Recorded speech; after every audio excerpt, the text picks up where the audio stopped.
Now, the global smash hit video game Fortnite should be banned, according to Prince Harry, who says the survival type game is designed to addict.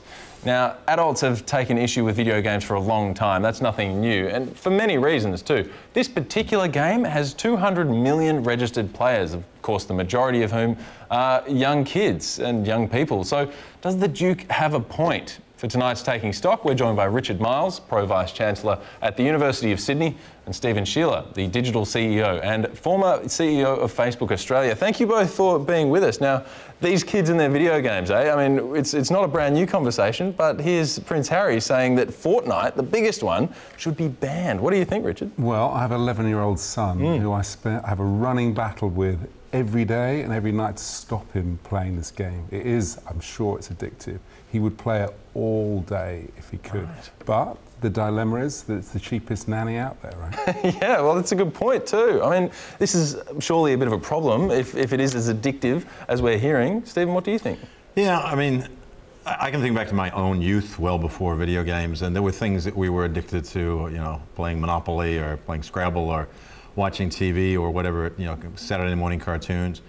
But I think the difference now is with these, you know, with video games, with, you know, and to an extent with social media, you just have the power of data and artificial intelligence and the knowledge of how to design these things. I mean, these gaming businesses have a lot of really brilliant people inside of them who are experts in human psychology about how do you draw people through you know, through an experience and keep them going. And so it's no coincidence how Fortnite's designed. It's designed to do that. Now, whether you call that addictive or not, I mean, you make a movie for Hollywood, you want people to sit through the whole movie, right? That movie's not addictive. You're trying to get people to watch your product. But I think we're getting to a point now where we're losing maybe our battle, the human battle with the machines. We're starting to lose it. So I think this is of a different nature now. I don't necessarily agree that Fortnite should be banned, but I definitely think that we need to start looking more closely and doing more research on what are the long-term effects of some of these AI-driven, more data-driven platforms on human behavior. Certainly, yeah. I mean, I think the big issue with it is how violent it is. You know, and I know, you know, I mean, kids have been, you know, involved in violence. I mean, I remember when I was a kid, we were playing imaginary violent games. We just didn't have these sort of devices of which to, you know, in some respects, to sort of guide us. But with this is really, really violent. You think about what's been going on over the last few weeks, okay? And then you think of basically of what he, you know, so, you know, people can spend hours and hours and hours basically killing people and killing things. It's an entirely destructive game in that way. Yes, it is. Look, it's a problem. I mean, there was a headline earlier this week that a UK GP prescribed to an 11-year-old 2 weeks screen-free. You're not allowed to use a screen. This is an 11-year-old, and made headlines because I think that was the point. But I don't know. I mean, Richard, you're an educator at the highest level. Do you think that you can tell the difference between somebody who comes into the university who spends hours and hours on a video game and somebody who doesn't? No, I suspect that, you know, many of these people are some of the most brilliant people, right? I mean, if I think back, even back to my school days, okay, the guys basically who were sort of on computers, which in those days were like these incredible things. These are all the guys that went off to these sort of amazing universities and became billionaires. Yeah, exactly, did all that kind of stuff. But the rest of us are all sort of hanging around outside thinking we were cool. Well, look at us now. Yeah. True. Well, Prince Harry made all the headlines with this. Of course, he tends to do that when he says things. He says the same thing about social media, that it's more addictive than cigarettes and alcohol. Of course, a lot of people are very quick to point out you have millions of followers, Harry, on social media. What do you think about that? I'm sure you get asked this sort of thing a hell of a lot. Yeah, I get asked this a lot. Look, and I think I'm not an expert on addiction. I think there's others that are. Sure. But my understanding of alcohol and cigarettes, I mean, that's a chemical effect. It's a physical chemical effect. Social media is not a physical effect, but it is a psychological effect, and I think it's just not well understood and well known. You know, how do you feel if you are, you know, for example, being shown images of everybody else has a great life and my life doesn't look so good? That's a very Instagram sort of problem. And I think, you know, research in the US and other countries are showing that the incidence of depression and suicide are correlated and perhaps caused by social media use in certain populations. So, yeah, I think it's a problem. I think it's something we have to understand more deeply, and in part, I think limiting people's use is a very difficult thing to do. I think education, and particularly with parents, you know, as if parents' jobs aren't hard enough, this is another thing that's added to parents. You've just got to be vigilant. You've got to be working with your kids on these things and make sure you step in. Would a good starting point be to bump up the age of which you're allowed to be on social media? I think it's about actually parenting. I think look, it's really easy to leave a kid in a compliant, silent way, just playing this game for however long, and you can get on with whatever else you need to do. But actually, in the end, those hard decisions, maybe you need to engage with them. But it's also worth saying that, we're making this big sort of hullabaloo about this, but let's go down to any hotel in, in Sydney on a Friday and Saturday night, and let's see how many people are spending all their wages basically in these sort of, on the pokies and on this other stuff. There's plenty of other things for us also to get our heads around. Absolutely, absolutely. Now, moving on, Melbourne spent 7 years as the world's most livable city. Of course, we all know that because they wouldn't shut up about it for the entire 7 years. I should know, I was living there. Now, they've lost the top spot to Vienna in Austria. The Economist Intelligence Unit, they publish this list each year, assessing things like stability, healthcare, culture, environment, education, infrastructure. You guys have both lived in a lot of different places around the world. What does livability mean to you, Stephen? To me, it means it's this combination of environment, how livable a city it is in terms of getting around, congestion or lack of congestion, the availability of different types of experiences. Some people love the arts, some people like food, some people like parks. All those experiences in a great place. It's safety, it's cleanliness, it's all those things together. And I look at this list, it's a great list. Melbourne, I think it's good that Melbourne gets knocked off the top because it gets a little boring when you're on the top all the time.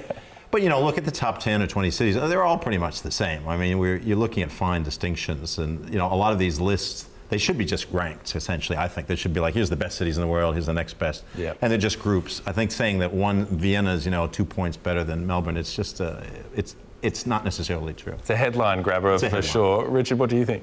Well, I don't know how many times they've been to Vienna, okay, but it certainly wouldn't be my top city. It's a kind of, it's cool, but if you like sort of coffee and cake, and big things of beer and all that kind of thing, but I don't think it would be in mine. I think it's in the eye of the beholder, really. Well, yeah. And, and you just also wonder whether these cities, all these kind of lists of the, 100 top whatevers, most institutions work really hard to try and be in it, and they try and meet all the criteria. So perhaps in some respects your success is how much you've sort of taken those criteria on rather than what you really are. Sure. Do you think that livability, in the sense that we kind of went through there, that's sort of a bonus when you've already ended up somewhere? Because really, the things that end up bringing us to a new city are things like relationships and a job opportunity.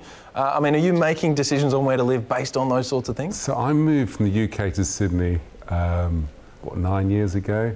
I tell you, it was bloody hard first few years because you don't really know anyone, right? Sure. And so therefore, that sense in which, that idea that we can sort of helicopter ourselves into or parachute ourselves into a different city and immediately have a cool time. Well, maybe that shows I'm not very cool, but I didn't. Yeah. It took a while, right? Stephen, what do you think? Did you have the similar sort of experience? In terms of moving to a livable city. Moving to a new country, new city, even if it is a particularly livable one. Yeah, sure. I think one thing we lose track of in terms of livability, it has a lot to do with the social network that you have around you, the physical social network, the family, the friends. And unfortunately, we've moved to an era now where, so many of us don't know our neighbors in the street that we live in. Yeah. If you go back to our parents, our grandparents' generation, they knew every neighbor. In fact, a lot of neighbors were their relatives because your grandmother lived just down the street. Now, your sister lives in Brisbane, your brother lives in Melbourne, somebody else lives in London. And so we're just so dispersed. And I think in a sense, the livability index is maybe it's a bit of a false measure because it's always depends on, what's that social network, that social mesh that sits around individual families and individuals. That really makes the difference. And if you have that, it makes a place so much more livable than if you don't have it, regardless of what the economist might say. Yeah, certainly. Sure. You talk to some people who are lucky enough, we're going to go around to such and such a place to watch the Game of Thrones. That's the big one at the moment, but it's a sense of community, I suppose. And the point of bringing up Game of Thrones, kind of clunky there, but here we are going into this next bit, which is American burger chain Shake Shak has launched a secret Game of Thrones menu. I say secret, it's definitely not that secret because it's to celebrate the start of the blockbuster show's final season. Now, there is a catch if you want anything off this secret menu. customers have to order it in Valerian. That's one of the languages spoken on the show. Now, they do help you out with this sort of thing. They don't just expect you to bowl up and be able to do it perfectly. But I don't know, what do you think as a marketing ploy to be able to do I'll this? answer it as an educator. Anything that gets Australians to learn another language, I'm into it. Yes, well said. That's true. It's the same issue. But yeah, you know, you walk in there and you say, I won't even begin to be able to do this. But it's, you know, I suppose it's amazing to see the bandwagon that is Game of Thrones and the amount of different brands and companies that get on board. Yeah, amazing. I mean, in answer to your question, I think it's a great ploy. We're talking about it here on the other side of the earth, right? So that's worked.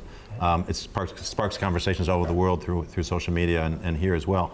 And Game of Thrones was, I got to say, years ago when Game of Thrones started, I wasn't interested. I don't have a great interest in these sorts of fantasy films or superhero movies, and I sort of saw it as that genre. And then I watched a couple episodes, and I was like, wow, they've taken this in a whole different direction. I just found it absolutely engrossing. Absolutely. And ever since then, I've been a huge Game of Thrones fan. Yeah, well, I mean, just to look at some of the other companies that are diving on this just like crazy. Oreos, Johnny Walker, Adidas, Mountain Dew, all jumping on board the Game of Thrones thing just to try and get something out of it.